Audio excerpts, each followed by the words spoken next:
நம்ம கார்த்திகை தீபம் சீரியலோட ஒரு அல்டிமேட்டான ஒரு குட்டி ரிவ்யூ பார்க்கலாங்க.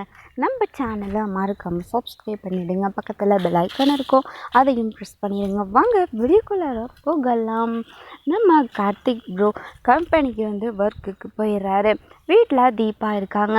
ஸோ நம்ம ரம்யா பார்த்திங்கன்னா தீபாவோடைய ஃப்ரெண்ட்லி. ஸோ அதனால் தீபாவை அவங்க மேலே ஒரு தோழி அப்படின்ற ஒரு ஃபீலிங்ஸ் அந்த மாதிரி நம்ம ரம்யா தீபாவை பார்க்குறதுக்காக வராங்க. உடம்பு சரியில்லை, ஸோ பார்த்துட்டு வரலாம் அப்படிங்கிற மாதிரி வராங்க. ஸோ கம்பெனிலேருந்து வரும்பொழுதே அங்கே ஒர்க் பண்ணுற அவங்க ஆள்கிட்ட சொல்லி நம்ம ரம்யா ஏதோ ஒரு டேப்லெட்டை வாங்கிட்டு வராங்க. வீட்டுக்கு கொண்டு வந்துடுறாங்க. வீட்டில் நம்ம ரம்யா வந்துடுறாங்க. ஸோ நம்ம நாச்சியார் இவங்கெல்லாம் தீபா அவங்க ரூமுக்கு கூட்டிகிட்டு போகிறாங்க. அங்கே போனதுக்கப்புறம் நாச்சியார் ஜூஸ் எடுத்துகிட்டு வராங்க நம்ம தீபாவுக்கு. அந்த ஒரு ஜூஸை கொடுங்க ஆண்டி, நானே தீபாவுக்கு ஜூஸை கொடுக்குறேன் அப்படின்னு சொல்கிறாங்க. அப்போது அந்த ஜூஸில் அந்த டேப்லெட்டை கலந்துடுறாங்க ரம்யா. அந்த ஒரு ஜூஸை தீபாவும் குடிச்சிடுறாங்க. ஜூஸை குடித்ததுக்கப்புறம் வீட்டில் இருக்க பொருளெல்லாம் போட்டு உடைக்கிறாங்க. ரியாவை கூட பார்த்திங்கன்னா கழுத்தை பிடிச்சி நெருக்கி போயிட்டாங்க. ஸோ இந்த மாதிரி ஒரு மென்டல் மாதிரி நடந்துக்கிறாங்க தீபா. ஸோ இப்படி நடந்துக்கிறத பார்த்துட்டு அவங்களுக்கு ரொம்பவே பயம் வந்துடுது.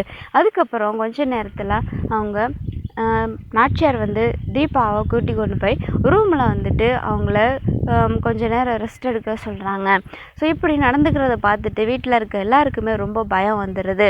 அதுக்கப்புறம் அந்த மைதிலி இவங்களெல்லாம் போட்டு அடிக்கிறாங்க தீபா. என்ன ஆச்சுன்னே தெரியலையே, ரொம்ப பயந்து போயிருக்காங்க வீட்டில் இருக்காங்களாம். கார்த்திக் வீட்டுக்கு வந்ததுக்கப்புறம் என்னாச்சு தீபா அப்படின்னு சொல்லி கேட்குறாங்க. எனக்கு தெரியல, நான் அத்தை ஒரு ஜூஸ் கொடுத்தாங்க, அதை குடித்ததுக்கப்புறம் தான் எனக்கு இப்படிலாம் ஆகிடுச்சு அப்படின்ற மாதிரி சொல்கிறாங்க.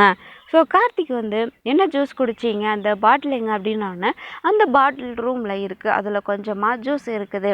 அதை கண்டிப்பாக கார்த்திக் மெடிக்கல் செக் கொடுத்து கண்டிப்பாக ரிப்போர்ட் வந்ததுக்கப்புறம் அதில் என்ன கலந்துச்சு, யார் என்ன கலந்தாங்க அப்படின்றத கண்டுபிடிப்பாரா. ஸோ என்ன பண்ண போகிறாரு கார்த்திக் அப்படிங்கிறத நம்ம வெயிட் பண்ணி பார்க்கலாம். தேங்க்ஸ் ஃபார் வாட்சிங்.